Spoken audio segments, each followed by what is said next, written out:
A very good morning, afternoon, evening to those who are listening. This is Jalian Joy B. Tucson from BS Psychology, Section 21, Subsection 4. I will now tackle an argumentative paper titled Science, a World of Endless Advancement. In today's rapidly evolving world, where various technological advancements have resurfaced, it raised the question of how enormous the scientific revolution have helped develop our livelihood in different fields. But first, we should know what is scientific revolution. It is known to have emerged during the 16th and the 17th century in Europe. This was a revolutionary change that altered the beliefs of countless people during this period, as they had been fed by the Greek nature of knowledge for 2,000 years. It is a new viewpoint where evidence is given and experimental science has been used. During this time, many were delighted with these discoveries. However, it draws more question than praise, as many are skeptical of this change, and further question its reliability, arguing that unknown wonders are only God's affair. As this knowledge challenged the old beliefs of people, is there any negative outcome of this change, or rather, is the thirst for new knowledge led to the downfall of humankind? Can this advancement truly lead us to greater good or impending doom? Here, this question shall be answered and be able to further analyze science itself. After the scientific revolution was introduced as a tool for acquiring new knowledge, many new ideas, discoveries, and instruments were implemented in society. These changes gradually contribute to what life we are now living. According to an article by Kathy Wang, 2020, three major factors are influenced by the rise of scientific revolution. First is the mindset of a person. During the early occurrence of the revolution, many have doubted science itself as it challenged the very core of beliefs people had. And the revolution changed this doubt.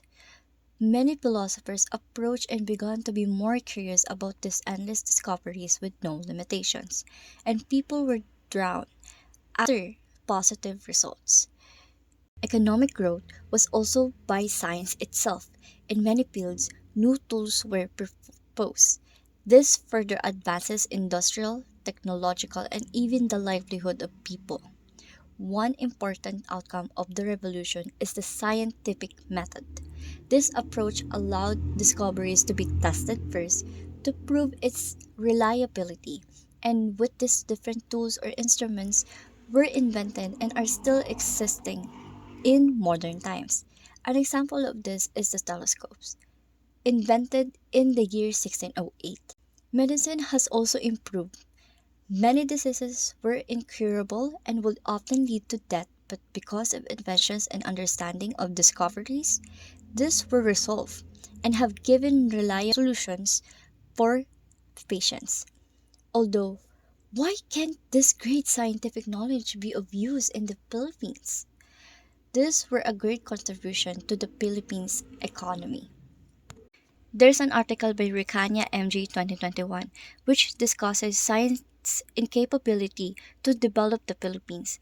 The country has countless problems and science can be of service, although there's one major flaw: the government. There are occurrences in which science were dismissed and shut down in concern for the betterment of society. Science itself is strapped and squeezed dry in terms of budget, and still, officials would rather make decisions than listen to experts for the well being of our citizens. Science cannot improve the quality of life as long as there's no adequate government support.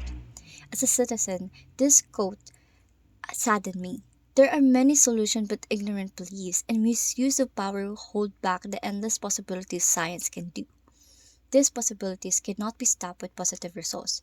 Science creation may lead to unpleasant outcomes. For example, the facilities that cater to experiments and research have affected our ecosystem, and if this continues, it may be unfixable. Another example would be excessive usage of drugs. Medicine is one of the greatest inventions, but drug usage leads to extreme effects on a person's body. Scientific discoveries vary in both positive and negative connotations, and it shows that it is still growing. Still, these are a huge part of our everyday life, and science helps it to be possible. It provides for the welfare of everybody and will continue to flourish different opportunities. To briefly summarize, science is a widespread form of knowledge and will continue to dominate fields, but it doesn't mean that it's free from flaws. Science is part of a positive and negative outcomes, and although possessing great history and possibilities, it is not prioritized in countries like the Philippines. If this advancement continue, it will still be an additional advancement for everybody. Science is an endless storm of ideas. That will be the end of my presentation. Here is the reference. Once again, I am Joy Anjoy B. Tucson, BS Psychology, Section 21, Subsection 4. Thank you.